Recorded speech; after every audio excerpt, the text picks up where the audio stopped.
Please don't forget to follow my page and TikTok account, and subscribe on my YouTube channel, Mag-Istorya Ta Info Vlogs. And also, please follow my page, Papa RD. I minimize as much as possible.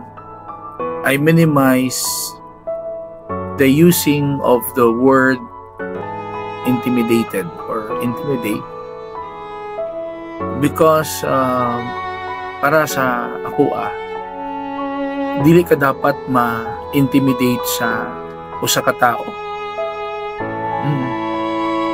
It's not because na hindi ka ma-intimidate, arrogant na ka or hambugero na ka. No.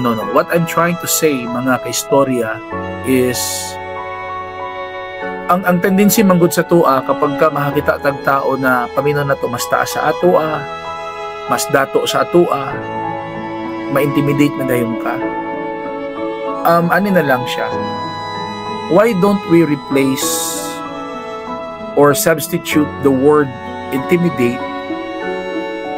to love and respect?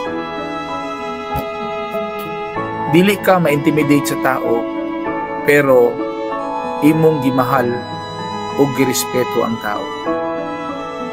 Tungod kay kung nakay pagmahal or nakay pagrespeto sa tao,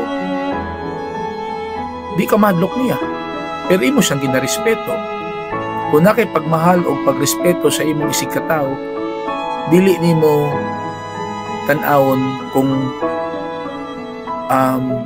dili nimo tan-awon ng iyang pwesto or posisyon niining kinabuhia or niining kalibutana, mga kaistorya, kundi ang imong tan-awon ng iyang pagkatao.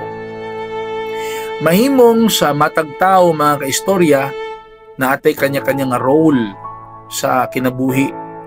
Naiuban ang iyang role presidente sa usa ka nasod, ang iyang role police, ang iyang role sundalo, ang iyang role janitor, ang iyang role announcer sa radyo. Pero nagkalahi-lahi ba na nga role, mga kaistorya? But if you will try to think deeply or analyze, lahi-lahi man tag role, pero pareho ra kita tao, pareho ra ta masakitan, di ba? Pareho ra ta masakit, pareho ra ta maguol, pareho ra ta matigulang, pareho ra ta tanan mamatay. So kung unsay gisuffer, unsay feeling ni presidente, pareho ra gyapon na sa feeling ni janitor. Unsay mga pagbati ni janitor, mo na po nay mabati ni pulis or ni sundalo. So pareho ra kita mga tao tanan. Di ba? Pareho ra ta tao ra kita tanan, maguulta, malipay, malamian, masakitan. So why get intimidated? Because if you feel intimidated sa tao, diyan na din mosulod ang inferiority complex, di ba? So instead of being kasagara mangod sa karata mo respeto kapag ka paminaro taas sa tua. Kung ubos galing sa tua kay marag ato na lang yanu-yanuhon, ato na lang basta-bastahon, ato na lang bugal-bugal, dili dapat.